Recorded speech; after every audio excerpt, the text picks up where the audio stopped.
Now sit back, stay in your seats, and enjoy the Star Lasso experience.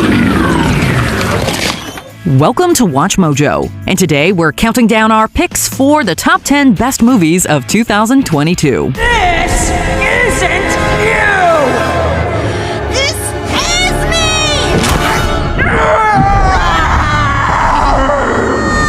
For this list, we're looking at feature films that captured the zeitgeist of 2022, standing out as the year's best examples of pure cinema. What's your favorite movie of 2022?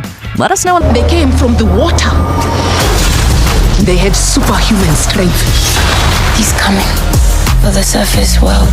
Following a film as successful and impactful as Black Panther was a daunting task. Continuing the story after Chadwick Boseman's unexpected passing sounded like an impossible task. In a king-sized effort, Ryan Coogler delivered a sequel that worked as a touching tribute to Boseman and a respectful passing of the torch. While it's hard to top the original, Wakanda Forever improves upon several elements, namely the CGI. The performances are as captivating as ever, with Angela Bassett turning in a Best Supporting Actress-worthy performance. I am queen of the most powerful nation in the world, and my entire family is gone. Have I not given everything? The film is also a feat of world building, with locales like Wakanda and Talocan being grounded in fiction, but feeling real. You'll cry within the first few minutes, and just when your tear ducts are dry, the ending will get to you. Show them who we are. Number 9. The Banshees of Inisherin. Call Sonny Larry. Didn't you and he used to be the best of friends? We're still the best of friends. No, you're not. Who says we're not? Sit somewhere else. Martin McDonagh reunites Colin Farrell and Brendan Gleeson, but The Banshees of Inisherin is a much different film than In Bruges. It's an anti-buddy picture about a bromance crumbling. As the Irish Civil War looms in the background, another war arises between Farrell and Gleeson's characters. While the story takes some twisted turns, it's a surprisingly relatable film about human nature. We empathize with the lonely Farrell's desire to preserve their friendship, but we can also identify with Gleeson's need to focus on his legacy. Do you know who we remember for how nice they was in the 17th century? Who? Absolutely no one. Yet we all remember the music at the time. Everyone to a man knows Mozart's name. Stuck in the middle is Carrie Condon in a breakthrough role as Farrell's sister, who dreams of a better life beyond her dreary island. Funny, tragic, and at times almost mystical, Banshees is a profound breakup movie unlike any other. Why aren't you talking to Porrick no more? That wouldn't be a sin now, would it, Father? No, but it's not very nice either, is it? Number 8. The Woman King. We are the spear of victory. We are the blade of freedom. We are the Homer. Hollywood historical epics aren't what they used to be.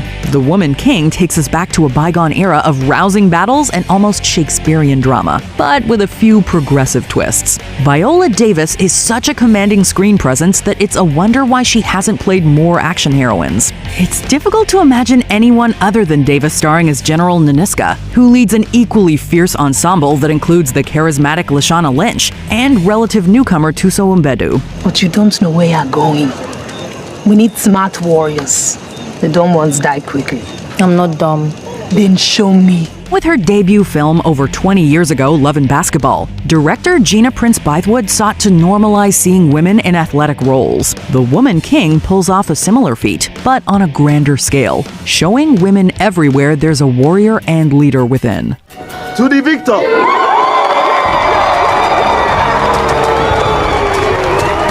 God bless you. The gods will keep you safe. Calling pop culture superfans everywhere. Do you love to argue with Watch Mojo's top 10 ranks? Introducing Watch Mojo's first and very own party game. Bring your superpowers to the table and fight for your pick to be at the top of the list. It's all the fun of the comment section, but in real life. Number 7. Avatar: The Way of Water. Let's get it done.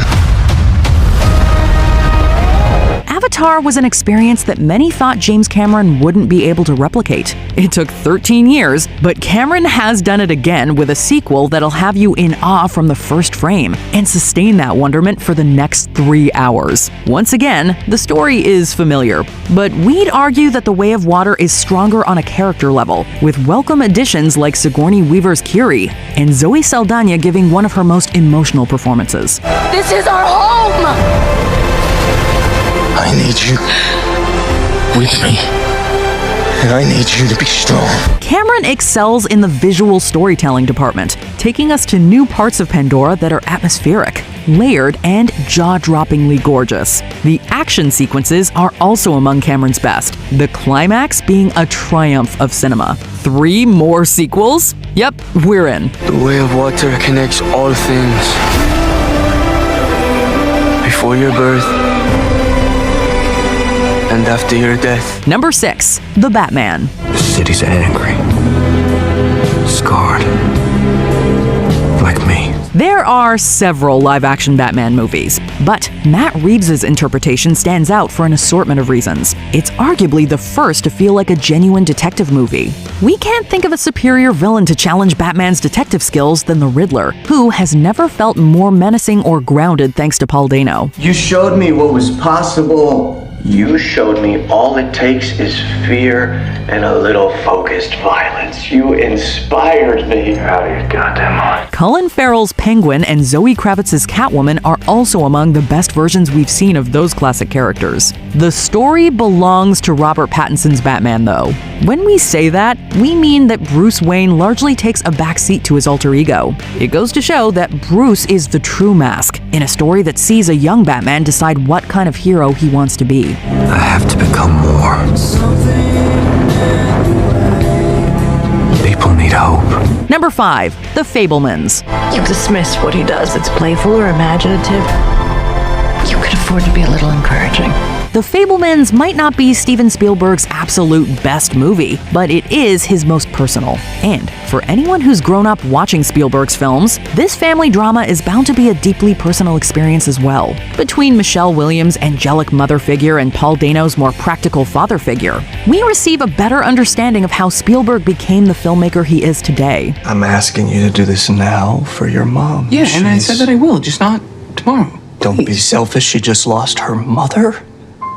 That's more important than your hobby. Dad, can you stop calling it a hobby? Sammy Fabelman serves as a vessel for the legendary director, with Gabriel Labelle and Matteo Zorian Francis DeFord being the spitting images of a young Spielberg. In addition to celebrating Spielberg's youth, The Fabelmans is a love letter to cinema, from its craft to the real-life stories that inspire what we put on the screen. You stop making movies, it'll break your mother's heart. I don't know what to do anymore. You do what your heart says you have to. Number 4, Guillermo del Toro's Pinocchio. You wanted me to live! You asked for me to live! Who are you?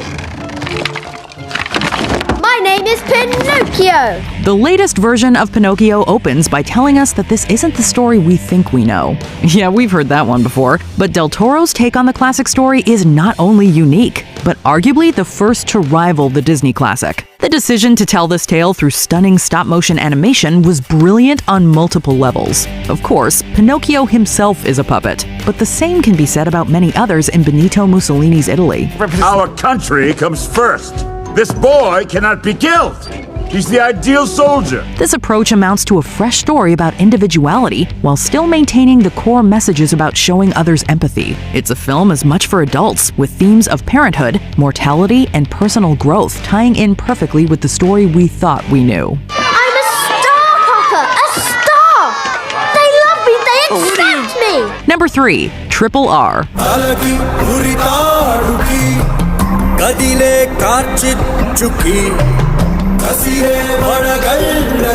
Sometimes the simplest titles pack the most powerful punches. When we think of contemporary epics, Triple R immediately comes to mind. Epic is just one genre this beast of a motion picture manages to encapsulate. It's also 2022's most invigorating musical and most satisfying buddy picture, with insanely inventive action sequences that put most Hollywood blockbusters to shame. You might be wondering how one film can flawlessly balance so many elements that seemingly shouldn't go together.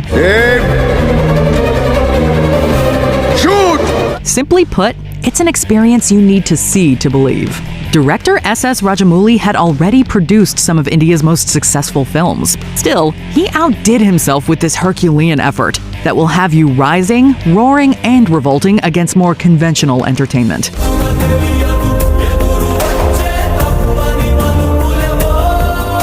Number 2, Top Gun Maverick. But let me be clear. This will be your last post, Captain. You fly for Top Gun, or you don't fly for the Navy ever again.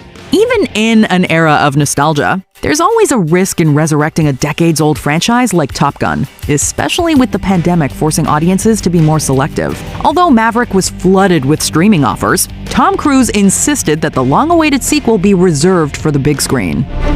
You know what happens to you if you go through with this. I know what happens to everyone else if I don't.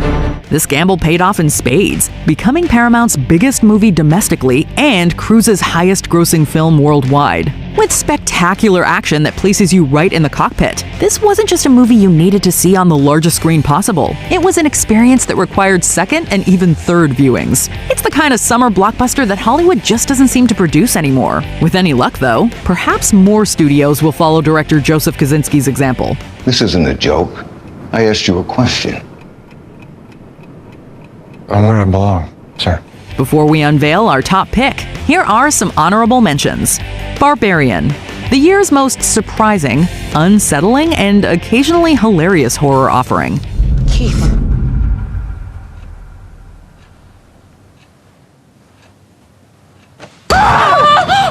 Glass Onion, a Knives Out mystery. Rian Johnson pulls the rug out from under us again in the best way possible. Ladies and gentlemen, there's been a murder, and the killer is in plain sight. For at least one person, this is not a game. The Northman, Robert Eggers' grandest and most gorgeously shot film yet. I am Amlet the Bad Wolf, son of King Arvan and Warraven, and I am his vengeance! All Quiet on the Western Front, a worthy successor to the 1930 Best Picture winner that stands on its own.